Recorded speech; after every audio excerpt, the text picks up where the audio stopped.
हाँ जी बेटा, good morning to all of you. उम्मीद करना कि तुम सारे घरे ठीक ठाक होवोगे और अपना अच्छे तरीके नाल पढ़ते होवोगे। अज आप डिस्कस करन चले हाँ lesson number 4 class 9th atomic structure. बेटा दा हाफ पार्ट सी जिहड़ा अपना तकरीबन बोहर मॉडल तक वो डिस्कस कर लिया सी अपनी लाइव क्लास दे विच। ते अचानक लॉकडाउन होने करके आप अगे जी स्टडी है कंटिन्यू कर रहे हैं ऑनलाइन। तो सारे बच्चे पहला तो चैनल को सबसक्राइब कर दो, बैल आइकन को प्रैस कर दो ताकि तुहाडे तक आने वाली वीडियोज़ के नोटिफिकेशन पहुँचते रहन। क्योंकि पूरे सिलेबस दी वीडियोज़ जब तक तुसी घरों इस चैनल पर आउंदियां रहणगियां प्रॉपर वे दे नाल ते वो तुहाडे तक सब तो पहला पहुँच जाणगियां और तुसी बड़े अच्छे तरीके दे नाल उन्हां नूं पढ़ना।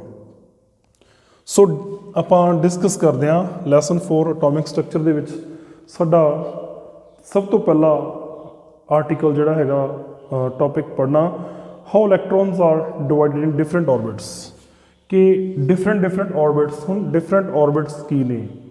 सब तो पहला ਆਪਾਂ थोड़ा ਜਿਹਾ ਪਿੱਛੇ वाला पार्ट रिवाइज कर लीए।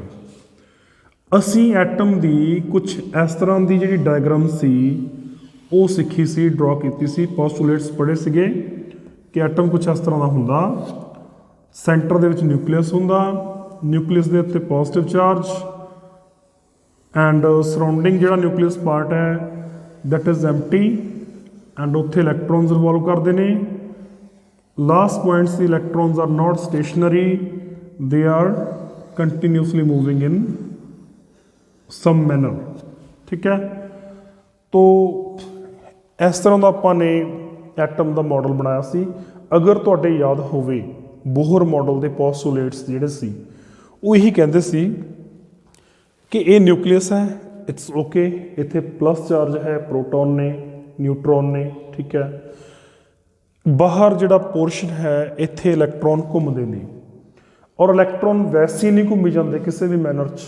इलैक्ट्रॉन अपने एक पर्टिकुलर पाथ दे विच घूमते हैं, एक खास रस्ते दे विच। जिमें ट्रेन एक पटड़ी ते चलदी है ना, लाइक दिस इलैक्ट्रॉनिक पाथ दे विच चलते हैं। उस पाथ को की कहा गया सी ऑर्बिट, शैल या एनर्जी लैवल। मैं तो लिख दिना ऑर्बिट जान कहते सी शैल, जैनू असीं कहने एनर्जी लैवल। ऑर्बिट भी बोलते हैं, शैल भी बोलते हैं, एनर्जी लैवल भी बोलते हैं। ये वाले जिहड़े पथ ने इन्हां नूं। ठीक है, हुण सब तो पहले पाथ नूं असीं बोलते हैं के एल, दूजे नूं एम ते एन। मान लो असीं 4 पाथ दिखाए ने। सब तो अंदरला के है ये वाला, ए एल दूजा, एम तीजा ते एन चौथा। इन्हां नूं तुसीं 1 2 3 भी लिख सकते हो, 1 2 3 एंड 4। ये साडा सी मॉडल ऑफ एटम जो असीं पढ़ चुके हैं। हुण असीं ये जानना कि असीं कहा कि इलैक्ट्रॉन इन्हां पाथ दे विच घुमदे हन, इन्हां ऑर्बिट्स दे विच घुमदे हन, तां किन्ने किन्ने इलैक्ट्रॉन होणगे किसी भी शैल दे विच। यानी कि this is our first shell, this is our second, third and fourth shell. We are having 4 shells in this model. तो इलैक्ट्रॉन्स किन्ने किन्ने होणगे पहले शैल च, दूजे शैल, तीजे शैल च। किसी भी ऑर्बिट दे विच जिहड़े इलैक्ट्रॉन ने बेटा उन्हां दा नंबर है 2n दी स्केयर।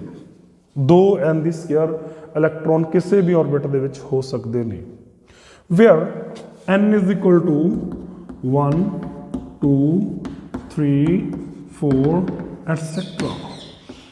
n कोई भी इंटीजर है साढ़े कोले, कोई भी नंबर है 1 तो लैके 4 5 6 जिन्ना मर्जी नंबर पुट कर लो। ये शैल के नंबर को रिप्रजेंट करता ऑर्बिट के नंबर में, भी किन्ने नंबर ऑर्बिट दे विच तुसीं चाहुंदे हो इलैक्ट्रॉन का नंबर जानना, उस नंबर को रिप्रजेंट कर रहा। सपोज करो मैं चाहना कि मैनूं पता लगे कि पहले ऑर्बिट च किन्ने इलैक्ट्रॉन्स ने, तो मैं वैल्यू पुट कर दूंगा 2 × 1 दी square is equal to n की वैल्यू 1 पुट करती पहला शैल। ठीक है, तो पहले शैल च किन्ने इलैक्ट्रॉन आउणगे बई, ये मल्टीप्लाई करके साडे कोल आ जाएगा 2। तो पहले शैल च किन्ने इलैक्ट्रॉन हो गए 2, सानू पता लग गया। सैकेंड अगले शैल च ਨੈਕਸਟ ਸੈਕੰਡ ਸ਼ੈਲ ਦੇ ਵਿੱਚ ਇਲੈਕਟ੍ਰੋਨ ਅਗੇਨ 2 ਮਲਟੀਪਲਾਈ ਬਾਈ n ਦੀ ਸਕੁਅਰ n ਸੈਕੰਡ ਪੁੱਟ ਕਰਤਾ। ਦੂਸਰਾ ਸ਼ੈਲ 2 into 2 4 4 into 2 8। ਤਾਂ ਸੈਕੰਡ ਸ਼ੈਲ 'ਚ ਜਿਹੜੇ ਨੰਬਰ ਆਫ ਇਲੈਕਟ੍ਰੋਨਸ ਨੇ ਉਹ ਹੋ ਗਏ 8।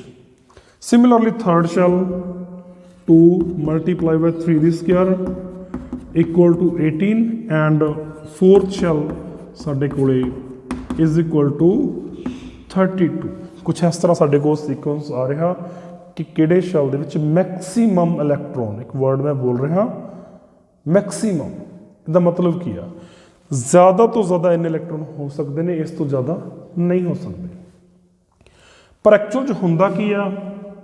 ਪਹਿਲੇ ਸ਼ੈਲ 'ਚ 2 ਹੁੰਦੇ ਨੇ, ਓਕੇ ਆ। ਦੂਸਰੇ ਸ਼ੈਲ 'ਚ 8 ਨੇ। ਥਰਡ ਸ਼ੈਲ ਦੇ ਵਿੱਚ ਬੇਟਾ 18 ਇਲੈਕਟ੍ਰੋਨ ਨਹੀਂ ਹੁੰਦੇ। 18 ਮੈਕਸੀਮਮ ਹੋ ਸਕਦੇ ਨੇ, ਬਟ ਐਕਚੁਅਲ ਜਿਹੜੇ ਹੁੰਦੇ ਨੇ ਉਹ 8 ਹੀ ਹੁੰਦੇ ਨੇ। ਹੁਣ ਇਹ ਥੋੜੀ ਗੜਬੜ ਹੋ ਗਈ, ਤੁਸੀਂ ਮੈਨੂੰ ਕਹੋਗੇ sir Y it is so. ਇਹਦਾ ਰੀਜ਼ਨ ਤੁਸੀਂ ਵੱਡੀਆਂ ਕਲਾਸਾਂ ਜਾਣੋਗੇ। ਫਿਲਹਾਲ ਤੁਸੀਂ ਇਹ ਵਾਲਾ ਸੀਕੁਐਂਸ, ਜਿਹੜਾ ਸੈਕੰਡ ਵਾਲਾ ਸੀਕੁਐਂਸ ਆ, ਇਹ ਯਾਦ ਰੱਖਣਾ, ਠੀਕ ਹੈ। ਬੇਸ਼ੱਕ ਕੈਲਕੂਲੇਸ਼ਨ ਤੋਂ 18 ਆ ਰਿਹਾ, ਪਰ ਇੱਥੇ 10 ਇਲੈਕਟ੍ਰੋਨ ਫਿਲ ਨਹੀਂ ਹੁੰਦੇ। ਰੀਜ਼ਨ ਵੱਡੀਆਂ ਕਲਾਸਾਂ 'ਚ ਪੜ੍ਹਾਂਗੇ +1 ਦੇ ਵਿੱਚ, ਤਾਂ ਉਹਦੇ ਕਰਕੇ 8 ਰਹਿ ਜਾਂਦੇ ਨੇ। 18 'ਚੋਂ 10 ਘਟਾਏ 8, ਠੀਕ ਹੈ। એનર્ਜੀ ਲੈਵਲ ਫੈਕਟਰ ਕਰਕੇ ਉਹ ਫਿਲ ਨਹੀਂ ਹੁੰਦੇ, એનર્ਜੀ ਹਾਈ ਹੁੰਦੀ ਆ, ਇਸ ਕਰਕੇ 8 ਹੀ ਫਿਲ ਹੁੰਦੇ ਨੇ ਤੇ 8 ਰਹਿ ਜਾਂਦੇ ਨੇ। ਇੱਥੇ 32 ਫਿਲ ਨਹੀਂ ਹੋਣਗੇ, ਇੱਥੇ ਹੋਣਗੇ 18, ਯਾਨੀ ਕਿ ਉੱਪਰ ਵਾਲੇ, ਠੀਕ ਹੈ।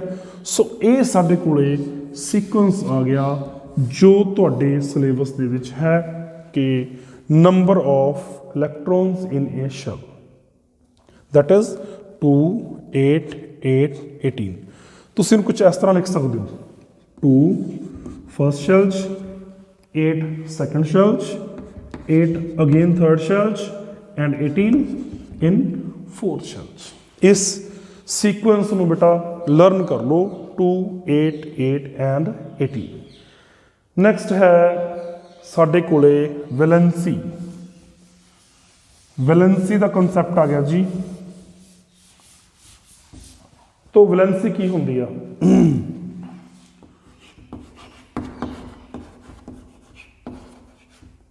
मैं सिंपली लिखदा, valency is the combining capacity of atom. किसी भी एटम की जी कंबाइनिंग कैपेसिटी है वो होंगी है वैलेंसी, ठीक है। एक एग्जाम्पल देखते आप, मैं लिखन लग्या इत्थे HCl, ठीक है जी। सैकेंड मैं लिखन लग्या H2O, ओके। नैक्सट मैं लिखन लग्या NH3 and last one is CH4। देखो बच्चों, ये HCl हाइड्रोक्लोरिक एसिड आ, ये वाटर है, ये अमोनीआ ते की आ मीथेन। एक गल ध्यान नाल देखो, इन्हां सारियां दे विच एक चीज़ कॉमन है, वो की है? हाइड्रोजन। सारियां दे विच हाइड्रोजन हैगी आ, देख रहे हो ना। इहदे च किन्ने हाइड्रोजन ने? 1, ठीक है जी। मैं लिख देना 1। इहदे च किन्ने ने बई? 2। There are 2 hydrogens and how many there? 3 and here is a 4। So बेटा देखो, हाइड्रोजन तो हाइड्रोजन है, पर इत्थे इहदा नंबर 1 आ, 2 आ, 3 एंड 4, यानी कि चारों कंपाउंड दे विच हाइड्रोजन का नंबर चेंज हो रहा। दैट मीनस इस क्लोरीन की जी कैपेसिटी है 1 है हाइड्रोजन को गेन करने की, ऑक्सीजन की कैपेसिटी 2 है, नाइट्रोजन की कैपेसिटी 3 है। तो उही तो आप लिखिया combining capacity of an atom. किसी एटम की कैपेसिटी ज़्यादा होंगी आ, किसी की घट होंगी आ, उसे आप कहने valency, that is called valency. The combining capacity of an atom is known as valency. तो एक एग्जाम्पल से थोड़ा समझाने लई कि वैलेंसी होंदे की है। So next, how to calculate the valency and how should we know, सानू किवें पता लगना चाहिए कि वैलेंसी किसी भी एलीमेंट की कितनी वैलेंसी है, क्या वैलेंसी है। उहदे लई बेटा एक चीज़ नोट करो कि you have to learn the atomic number of all the elements up to 20। कुछ 20 एलीमेंट्स के एटॉमिक नंबर थोनों याद होने चाहिए ने। मैं लिखन लग्या lithium 3, beryllium 4, boron 5, carbon 6, nitrogen 7, oxygen 8, fluorine 9, neon 10। कुछ इस तरह मैं लिखे ने। हुण इन्हां दी आपां लिखनी आ इलैक्ट्रॉनिक कॉन्फिगरेशन। ध्यान नाल देखो कि इलैक्ट्रॉनिक कॉन्फिगरेशन किवें लिखांगे। शैल कॉन्फिगरेशन, इलैक्ट्रॉनिक कॉन्फिगरेशन या शैल इलैक्ट्रॉनिक कॉन्फिगरेशन। सो ए वाले सीक्वेंस में दोबारा देखो 2 8 8 18 जिन्ने भी इन्हां को इलैक्ट्रॉन्स हैगे ने उन्होंने आपां ने इस सीक्वेंस के मुताबिक डिवाइड करते जाना। पहले शैल नूं 2, सैकेंड नूं 8, थर्ड दे विच फिर 8, फोर्थ दे विच 18। ठीक है, तो किन्ने इलैक्ट्रॉन्स ने, जिन्ना एटॉमिक नंबर हुंदा किसी एलीमेंट का that represent the number of electrons. Atomic number of element represent number of electrons. Here the atomic number is 3, तो इलैक्ट्रॉन्स किन्ने होणगे 3। एटॉमिक नंबर 4, इलैक्ट्रॉन किन्ने होणगे 4। एंड असी नंबर जिहड़ा एटॉमिक नंबर है यानी कि इलैक्ट्रॉन का नंबर है उसनूं इस सीक्वेंस के मुताबिक डिवाइड करना। हाउ 3 है, फर्स्ट शेल किन्ने लिखा मैं 2। Okay, how many left behind 1, 2 लिखता। Second shell 1। कई बच्चे इत्थे ही 3 लिख दिंदे ने, रॉन्ग, क्योंकि फर्स्ट शैल दे विच 2 तो ज़्यादा हो ही नहीं सकते electron. First they which 2 fill करते, जिहड़े बाकी बच गए सैकेंड शैल फिल कर दो। सैकेंड शैल किन्ने मैक्सिमम होणगे इलैक्ट्रॉन, उधर देखो 8 तो ज़्यादा फिल नहीं कर सकते। और जब तक सैकेंड शैल फिल नहीं हुंदा तब तक आपां थर्ड शैल वाल मूव नहीं करना। ये भी रूल है, जिन्ने इलैक्ट्रॉन गिवन ने उस तो ज़्यादा फिल नहीं करने। और जदों इलैक्ट्रॉन फिल हो गए, आई मीन खाली छड्ड के नैक्सट वाल फिल नहीं कर सकते कि मैं इत्थे 3 फिल करदा, 4 फिल करदा फिर अगला शुरू करना, नहीं, उन्होंने फिल करके ही नैक्सट ते मूव करांगे।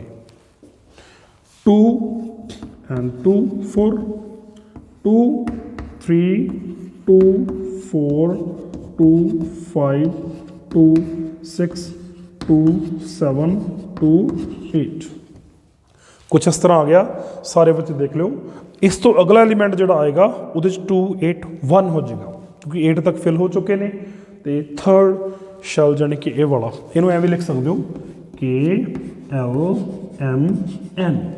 थर्ड वाला M शैल शुरू करोगे फिर इत्थे। ठीक है, यानी इस तो बाद। ठीक है, सो हुण एक चीज़ देखो बेटा, ये वाले जो इलैक्ट्रॉन्स ने 2 2 2 2 2 कॉन्सटेंट ने सारे, इनू कहने आपां इंटरनल इलैक्ट्रॉन्स, इनर शैल इलैक्ट्रॉन्स। जिहड़े ये वाले ने 1 2 3 4 जिहड़े लगातार वेरी कर रहे हैं, लगातार चेंज हो रहे हैं, इन्होंने कहने आउटर मोस्ट शैल इलैक्ट्रॉन। याद रखना, आउटर मोस्ट शैल इलैक्ट्रॉन्स। हुण कैमिस्ट्री दे विच जदों भी असीं कुछ करना, जदों भी कोई वैलेंसी कढनी आ, बॉन्ड बनाना, कुछ भी करना ABC, तो असीं बाहरले शैल ही कंसिडर करने आ, इंटरनल इलैक्ट्रॉन कदे भी कंसिडर नहीं करने। Whatever the action is you have to take on outermost electrons. ठीक है, ये गल ध्यान च रखनी है। हुण नोट करो, इत्थे आउटर मोस्ट किन्ने ने 1, इत्थे 2, इत्थे 3, और इन्होंने असीं कॉमन वर्ड जिहड़ा साइंस का उहदे च असीं कहने आ वेलेंस इलैक्ट्रॉन्स। वेलेंस इलैक्ट्रॉन्स भी बोलते हैं, वेलेंस इलैक्ट्रॉन्स। सो इत्थे किन्ने ने वेलेंस इलैक्ट्रॉन्स ने 1 2 3 4 5, है ना। सो 8 तक जा रहे हैं। हुण वैलेंसी नूं कैलकुलेट करने का तरीका, अगर तो वेलेंस इलैक्ट्रॉन 1 तो लैके 4 तक होण तो वैलेंसी रिमेन दी सेम। जिन्ने इलैक्ट्रॉन आउटरमोस्ट शैल दे विच उन्नी ही वैलेंसी। सपोज करो इत्थे 1 इलैक्ट्रॉन तो वैलेंसी 1, 2 ने वैलेंसी 2, 3 ने वैलेंसी 3, वैलेंसी 4। ओके, पर जदों आउटर मोस्ट शैल दे विच इलैक्ट्रॉन 4 तो वध जाण, मोर दैन 4, दैन वैलेंसी हुंदी आ 8 माइनस जिन्ने इलैक्ट्रॉन ने, या ये कह लो कि इस डिजिट तो लैके 8 तक काउंट करो, जिन्ने तुहाडे कोल आ गए डिजिट वो वैलेंसी है उसकी। 8 - 5 कितना हो गया 3 2 1 and 0. This is called valency. ਇਹਨਾਂ ਦੀ valency ਹੈ ਇਹ 1 ਤੋਂ ਲੈ ਕੇ 4 ਤੱਕ ਇਲੈਕਟ੍ਰੋਨ ਹੋਣ ਵਾਰਲੇ ਸ਼ੈਲ 'ਚ ਤਾਂ valency remains the same as the number of electrons. ਅਗਰ ਉਹ ਇਲੈਕਟ੍ਰੋਨਸ ਨੇ 4 ਤੋਂ ਵੱਧ ਜਾਂਦੇ ਨੇ ਦੈਨ ਉਹਨੂੰ 8 ਦੇ ਵਿੱਚੋਂ ਮਾਈਨਸ ਕਰ ਦਿਓ। 8 minus 5 3, 8 minus 6 2, 8 minus 7 1, 8 minus 8 equal to valency 0। जी हाँ, valency 0 भी हो सकती है क्योंकि नोबल गैस आ गई। नोबल गैस की valency 0 ही होंगी है, इसी करके नोबल होंगी है। ठीक है, तो ये सी valency ते how to calculate the valency ये तुसी होप के सीख लिया होएगा। हुण तुसी तुहानूं मैं थोड़ा होमवर्क देना, सोडियम मैगनीशियम तो लैके कैल्शियम तक यानी कि 11 अटोमिक नंबर तो लैके अटोमिक नंबर 20 तक सारे एलीमेंट्स की जी valency है कैलकुलेट करो। एंड अगर तुहानूं कोई प्रॉब्लम आउंदी है तो कमेंट बॉक्स दे विच दस दिओ। मेरे परसनल नंबर ते तुसी कॉन्टैक्ट कर सकते हो। तुहाडी कोई भी दिक्कत है जी बेटा उन्होंने मैं परसनली भी सुन के उहदा सल्यूशन जिहड़ा हैगा हमेशा तुहानूं दिता जाएगा, नो वरी। उस तो बाद साडे कोल आउंदा अटोमिक नंबर। अटोमिक नंबर की हुंदा atomic number? The number of electrons और प्रोटॉन्स इन एन एटम। किसी भी एटम दे विच इलैक्ट्रॉन या प्रोटोनां दी कितनी संख्या है, गिनती है, that is called atomic number. Suppose करो मैं पहला इत्थे एग्जाम्पल लिख के गया, कार्बन दी 6 इलैक्ट्रॉन्स ने, अटोमिक नंबर 6 है। 6 ही प्रोटोन होंगे क्योंकि असी पढ़ चुके हैं कि negative charge is always equal to positive charge, यानी कि electrons always equal to protons.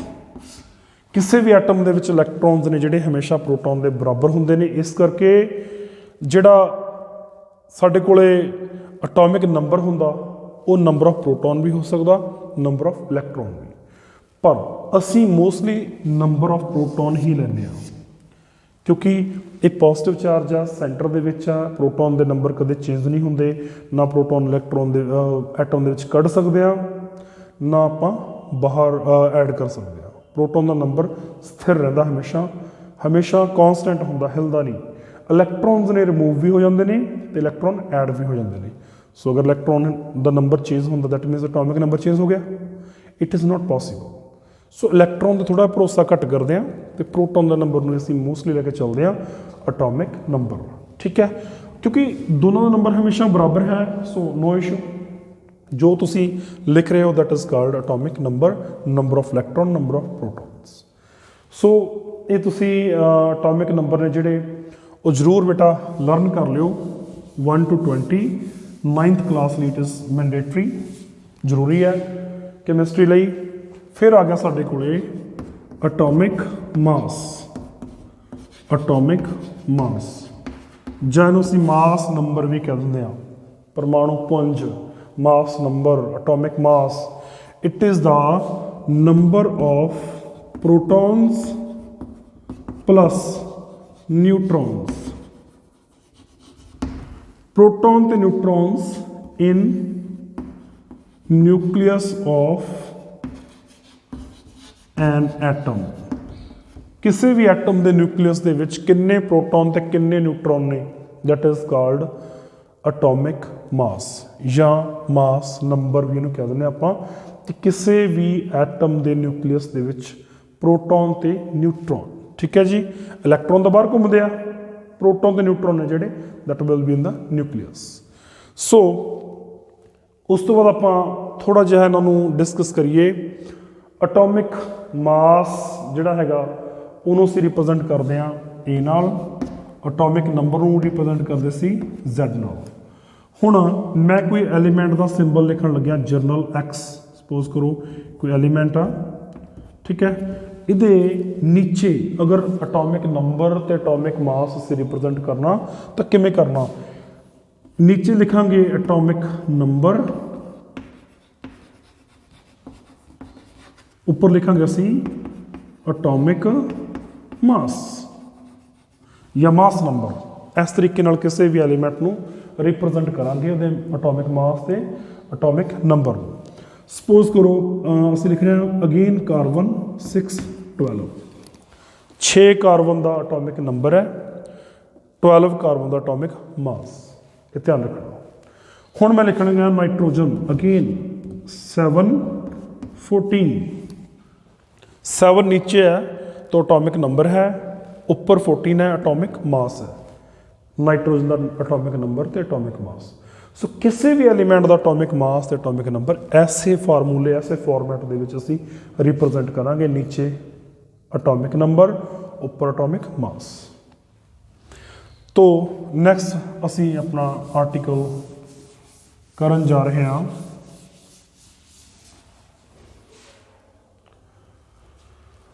Isotopes. Isotopes definition लिख सकते हो बेटा तुसी, atoms of the same element, atoms of same element having same atomic number but different atomic mass.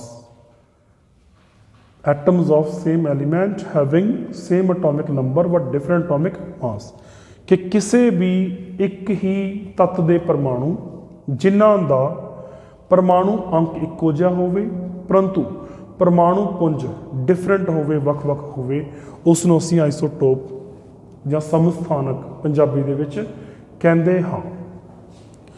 Example लिखणियां ने तुसीं hydrogen दियां, 1 1, दूसरा 1 2, तीसरा 1 3।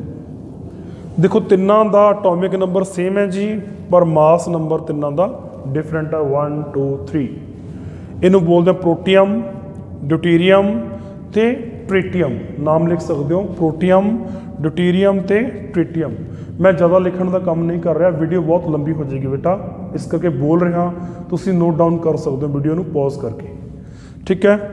अगेन एग्जाम्पल साडे कोल हैगी आ 6 6 6, तीनों कार्बन ने 12 13 एंड 14। इस तरह की एग्जाम्पल असीं कार्बन की भी लै सकते हैं, ये भी आइसोटोप की एग्जाम्पल आ। सो एक डेफिनेशन ते नाल एग्जाम्पल लिखने तुसीं, ये है साडे आइसोटोप्स। नैक्सट है आइसोबार।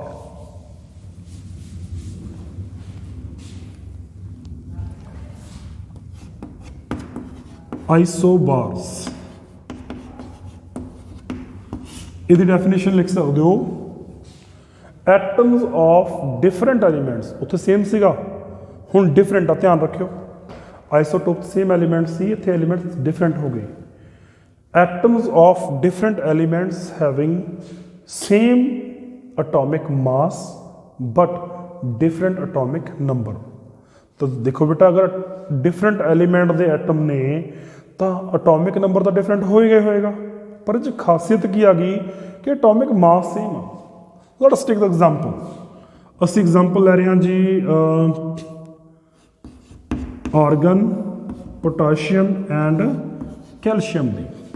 हियर इज 18 19 ते 20 एटॉमिक नंबर ने, तो मास तिन्नां दा ही जिहड़ा साडे कोल है दैट इज 40। तिन्नां दा मास 40 40 40 है। इनूं असीं कहने आ आइसोबार, के अलग अलग तत्तां दे परमाणु जिन्हां दा परमाणु पुंज इक्को जिहा होवे परंतु परमाणु अंक अलग अलग होवे, उसनूं असीं आइसोबार कहंदे हां। दोनों डेफिनेशनस हो चुकियां ने, तुसीं इन्हां डेफिनेशन नूं लिख सकते हो। हुण एक छोटा जिहा टॉपिक तुहाडा होर रह गया, एवरेज मास।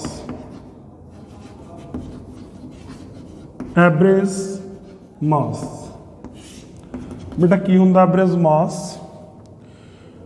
असी सारे एलीमेंट्स का मास देखते हैं, कार्बन का 12 है, नाइट्रोजन का 14 है, नैक्सट साडे कोले फ्लोरीन का 19 18 के आस पास है, सोडियम का 23 है ना। सब का मास एक राउंड फिगर है, ठीक है। पर अगर असी क्लोरीन की गल करिए Cl17, तो ਤਾਂ ਇਹਦਾ ਮਾਸ 35.5 ਹੈ। ਸਾਡੇ ਨੋਨ ਐਲੀਮੈਂਟਸ ਦੇ ਵਿੱਚੋਂ ਕਲੋਰੀਨ ਐਲੀਮੈਂਟ ਸਾਨੂੰ ਐਸਾ ਮਿਲੇਗਾ ਜਿਹਦਾ ਮਾਸ ਫ੍ਰੈਕਸ਼ਨਲ ਹੈ। What is the reason behind that ਕਿ ਕਲੋਰੀਨ ਦਾ ਮਾਸ ਫ੍ਰੈਕਸ਼ਨਲ ਕਿਉਂ ਹੈ? ਬੇਟਾ ਐਕਚੁਅਲ 'ਚ ਇਹਦਾ ਮਾਸ ਫ੍ਰੈਕਸ਼ਨਲ ਨਹੀਂ ਹੈ। ਇਹ ਜਿਹੜਾ ਫ੍ਰੈਕਸ਼ਨਲ ਮਾਸ ਹੈ and this is the called average mass. ਇਸ ਮਾਸ ਨੂੰ ਅਸੀਂ ਐਵਰੇਜ ਮਾਸ ਕਹਿੰਦੇ ਹਾਂ। ਕਿਵੇਂ? ਨੇਚਰ ਦੇ ਵਿੱਚ ਸਾਨੂੰ ਕਲੋਰੀਨ ਜਿਹੜੇ ਮਿਲਦੇ ਨੇ ਉਹ ਕੁਛ ਇਸ ਤਰ੍ਹਾਂ ਦੇ ਮਿਲਦੇ ਨੇ 35 ਤੇ ਕਲੋਰੀਨ 37। 35 ਵਾਲੇ ਵੀ ਮਿਲਦੇ ਆ ਤੇ 37 ਮਾਸ ਵਾਲੇ ਵੀ ਕਲੋਰੀਨ ਮਿਲਦੇ ਆ। ਦੋ ਤਰ੍ਹਾਂ ਦੇ ਕਲੋਰੀਨ ਨੇਚਰ 'ਚ ਮਿਲਦੇ ਆ। ਇਹਦੇ 3 ਐਟਮ ਹੁੰਦੇ ਨੇ ਤੇ ਇਹਦੇ 1 3:1। ਮਤਲਬ ਨੇਚਰ ਦੇ ਵਿੱਚ ਜਿਹੜੀ ਰੇਸ਼ੋ ਹੈ ਇਹਨਾਂ ਦੀ 3:1 ਹੈ। ਵੀ ਨੇਚਰ 'ਚ ਇਹ ਵੱਧ ਹੈ ਤੇ ਇਹ ਘੱਟ ਹੈ। ਹੁਣ ਤੁਸੀਂ ਦੱਸੋ ਅਸੀਂ ਕਲੋਰੀਨ ਨੂੰ ਕਿਹੜੇ ਨੂੰ ਸਹੀ ਮੰਨੀਏ, 35 ਵਾਲੇ ਨੂੰ ਜਾਂ 37 ਵਾਲੇ ਨੂੰ? ਮਿਲ ਦੋਨੋਂ ਹੀ ਰਹੇ ਨੇ, ਦੋਨੇ ਕਲੋਰੀਨ ਨੇ। ਸੋ ਇੱਥੇ ਕੀ ਹੁੰਦਾ ਕਿ ਅਸੀਂ ਸਾਰਿਆਂ ਦਾ ਇੱਕ ਐਵਰੇਜ ਕੱਢ ਲੈਂਦੇ ਹਾਂ। ਕਿਸ ਤਰ੍ਹਾਂ? 35 ਮਲਟੀਪਲਾਈ ਬਾਈ 3, 3 ਐਟਮ 35 ਵਾਲੇ ਨੇ ਪਲੱਸ 37 ਵਾਲਾ 1 ਆ। ਟੋਟਲ ਐਟਮ ਕਿੰਨੇ ਹੋ ਗਏ? 3 + 1 4 ਤੇ ਡਿਵਾਈਡ ਕਰ ਦਿਓ 4 ਨਾਲ। ਐਵਰੇਜ ਕੱਢਣ ਲਈ ਇਸ ਤਰ੍ਹਾਂ ਹੀ ਕਰਦੇ ਹੁੰਦੇ ਆਪਾਂ। ਟੋਟਲ ਜਿਹੜੀ ਕੁਆਂਟੀਟੀ ਆ ਜੋੜ ਕੇ ਡਿਵਾਈਡ ਬਾਈ ਟੋਟਲ ਨੰਬਰ। ਤਾਂ ਇਹ ਆ ਗਿਆ ਸਾਡੇ ਕੋਲੇ 142 divide by 4 is equal to 35.5 U। ਦੇਖ ਲਿਆ ਜੀ। ਤੇ ਇਹ ਜਿਹੜਾ ਮਾਸ ਹੈ ਇਹ ਇਕੱਲੇ ਕਲੋਰੀਨ ਦਾ ਆਪਣਾ ਮਾਸ ਨਾ ਹੋ ਕੇ ਉਸ ਐਟਮ ਦਾ ਐਵਰੇਜ ਮਾਸ ਹੈ। ਠੀਕ ਹੈ, ਇਸੇ ਕਰਕੇ ਕਲੋਰੀਨ ਦਾ ਜਿਹੜਾ ਮਾਸ ਹੈ ਦੈਟ ਇਜ਼ ਫ੍ਰੈਕਸ਼ਨਲ। ਇਹ ਵੀ ਕੁਐਸਚਨ ਆ ਜਾਂਦਾ ਕਿ ਕਲੋਰੀਨ ਦਾ ਮਾਸ ਇਕੱਲੇ ਦਾ ਫ੍ਰੈਕਸ਼ਨਲ ਕਿਉਂ ਹੈ? ਕਿਉਂਕਿ ਉਹ ਐਵਰੇਜ ਹੈ। ਸੋ ਇਹ ਆਪਣਾ ਅੱਜ ਦਾ ਥੋੜ੍ਹਾ ਟੌਪਿਕ ਸੀ। ਹੋਪ ਕਿ ਸਾਰਾ ਕੁਝ ਆਪਾਂ ਨੇ ਕਵਰ ਕਰ ਲਿਆ। ਫਿਰ ਵੀ ਕੋਈ ਕੁਐਸਚਨ ਹੋਵੇ you can leave that question in the comment box. Either you can take my mobile number also WhatsApp ਤੇ WhatsApp ਕਰ ਦਿਓ। ਤੁਹਾਡੇ ਹਰ ਇੱਕ ਕੁਐਸਚਨ ਦਾ reply as soon as it is possible ਬਿਲਕੁਲ ਦਿੱਤਾ ਜਾਏਗਾ। So thank you. ਦੇਖਦੇ ਰਹੋ, ਅਗਲੀਆਂ ਵੀਡੀਓਜ਼ ਆਉਣ ਵਾਲੀਆਂ ਨੇ ਸਾਰੀਆਂ। Keep in touch. Thank you so much.